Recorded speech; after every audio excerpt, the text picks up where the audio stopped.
नमस्ते दोस्तों। आज की हमारी इस चर्चा में हम तारामंडल का राजकुमार के अध्याय 3 में गोता लगाने वाले हैं। इसका शीर्षक है रहस्य, विश्वासघात और अंधकार का राजा। सच कहूं तो ये हिस्सा सिर्फ एक कहानी नहीं है, बल्कि एक ऐसा सफर है जहां जादू, धोखा और बहुत सारा सस्पेंस आपका इंतजार कर रहा है।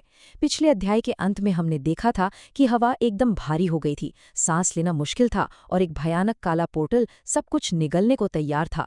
बिना कोई स्पॉइलर दिए बस इतना कहूंगा, यहाँ से जो मोड़ आने वाला है ना, वो सच में रोंगटे खड़े कर देगा। तो चलिए शुरू करते हैं। तो आखिरकार राजकुमार लौट ही आया। जरा सोचिए, एकदम भारी, ठंडी और खौफनाक आवाज जो सीधे आपके कानों में गूंजती है। ये कोई आम स्वागत नहीं है, ये सीधे सीधे एक चेतावनी है। ये हमें उस खतरनाक स्थिति के बिल्कुल बीचों बीच लाकर खड़ा कर देती है, जहां एक बहुत बड़ी और डरावनी शक्ति न जाने कब से इंतजार कर रही थी। पूरे कहानी का तनाव इसी एक लाइन से सेट हो जाता है। भाग 1, रहस्यमयी नई दुनिया और काले पोर्टल से बच निकलना। उस दमघोटू अंधेरे से निकलना कोई आसान काम तो था नहीं। एलारा, जो अब तक आरव की ढाल बनी हुई थी, वो उसका हाथ पकड़ती है और एक चमकदार घेरा बनाती है। और फिर अचानक से वो एक बिल्कुल ही नए और जादुई आयाम में पहुंच जाते हैं।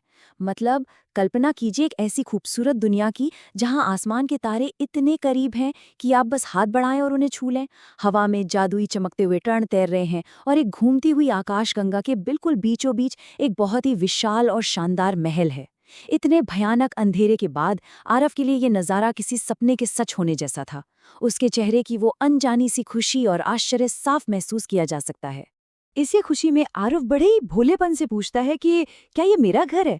लेकिन यहीं पर कहानी में पहला बहुत बड़ा संदेह पैदा होता है। एलारा उससे नजरें नहीं मिला पाती। वो अपनी आंखें झुका लेती है और धीरे से कहती है हाँ और नहीं भी।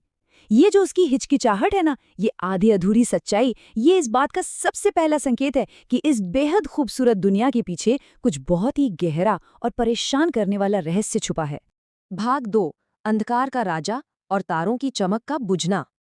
और फिर पलक झपकते ही वो सारा जादुई नजारा गायब हो जाता है।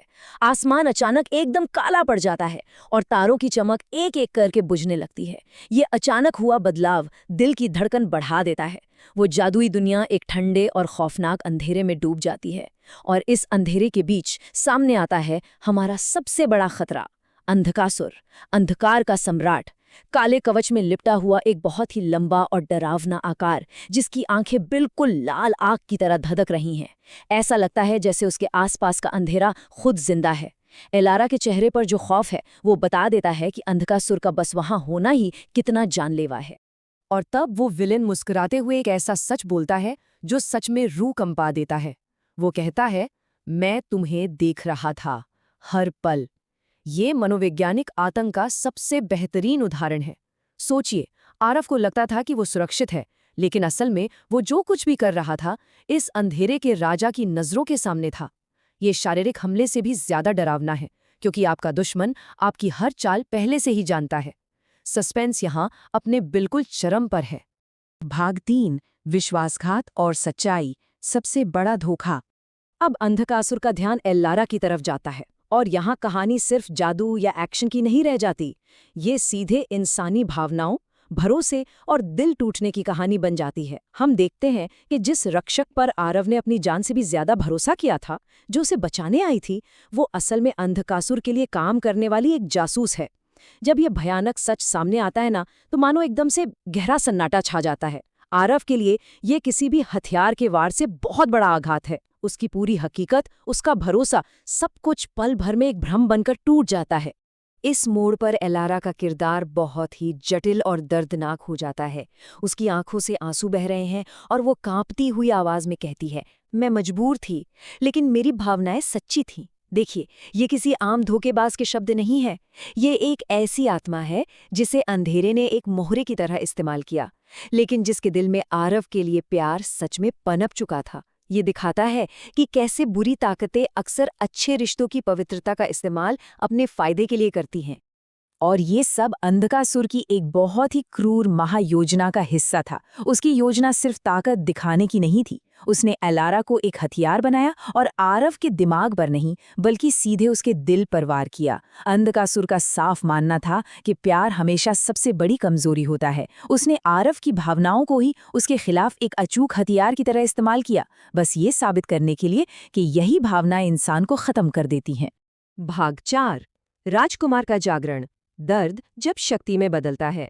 अंधकासुर को लगा था कि दिल टूटने से आरव पूरी तरह टूट जाएगा और हार मान लेगा, लेकिन यहाँ जो हुआ वो सच में अकल्पनीय था। शुरुआत में अंधकासुर खेल खत्म करने के लिए एक बहुत ही खतरनाक डार्क एनर्जी की लहर छोड़ता है, लेकिन सिर्फ कुछ ही सेकंड बाद एलारा बीच में कूद जाती है। वो जानलेवा हमला सीधे अपने ऊपर ले लेती है। उसके जमीन पर गिरने की आवाज से जैसे वक्त थम सा जाता है। और ठीक उसी पल वो जो धोखा था, जो गहरा दर्द और गुस्सा था, वो आरव के अंदर एक अनियंत्रित ऊर्जा में बदलने लगता है। आरव की दबी हुई ऊर्जा एक प्रचंड तूफान की तरह भड़क उठती है। ये एक्शन का एक ऐसा तेज और भावुक क्रम है कि सांसें सच में रुक जाती हैं। जमीन पर गिरी एलारा बेहद कमजोर आवाज में आरव का हाथ पकड़ती है और अपने आखिरी शब्द कहती है, मैंने पहले धोखा दिया था, लेकिन अब नहीं। तुम्हें अपने असली रूप को जगाना होगा। ये उसका प्रायश्चित है, ये उसकी सच्ची भावनाओं का अंतिम प्रमाण है। वो आरव को उसकी वास्तविक नियति याद दिलाती है। एलारा का ये बलिदान कहानी में एक बहुत बड़ा भावनात्मक वजन डाल देता है। ये वही चिंगारी है जिसकी आरव को अपनी पूरी ताकत तक पहुंचने के लिए सबसे ज्यादा जरूरत थी। आरव धीरे धीरे जमीन से उठता है। अब उसकी आंखों में आंसू नहीं है, बल्कि एक धधकती हुई आग है। उसके हाथों से ऊर्जा चमक रही है और वो एक विशाल तूफान से घिरा हुआ है। राजकुमार का जागरण हो चुका है। वो दर्द से टूट नहीं रहा है, बल्कि उससे एक नई ऊर्जा ले रहा है। अंधकासुर भी मुस्कुराते हुए ये स्वीकार करता है कि राजकुमार जाग गया है, और तब आरव एक बहुत ही पक्के इरादे के साथ घोषणा करता है, अब मैं भागूंगा नहीं। ये एक ऐसा महाकाव्य वाला क्षण है जहां एक भगोड़ा राजकुमार अपनी असली नियति को गले लगा रहा है। तो अब हम एक ऐसे मोड़ पर आकर खड़े हैं जहां अनगिनत सवाल हमारे सामने हैं। अंधकासुर बेशक बहुत शक्तिशाली है, लेकिन आरव ने भी अब अपनी असली शक्तियों को जगा लिया है। तो क्या आरव की ये नई शक्तियां अंधकार के इस खतरनाक सम्राट को खत्म करने के लिए काफी होंगी, या क्या इस युद्ध में कोई और नया और चौंकाने वाला मोड़ आएगा? ये जानने की उत्सुकता सच में बहुत ज्यादा है। और इसी के साथ आज का ये विश्लेषण हम यहीं समाप्त कर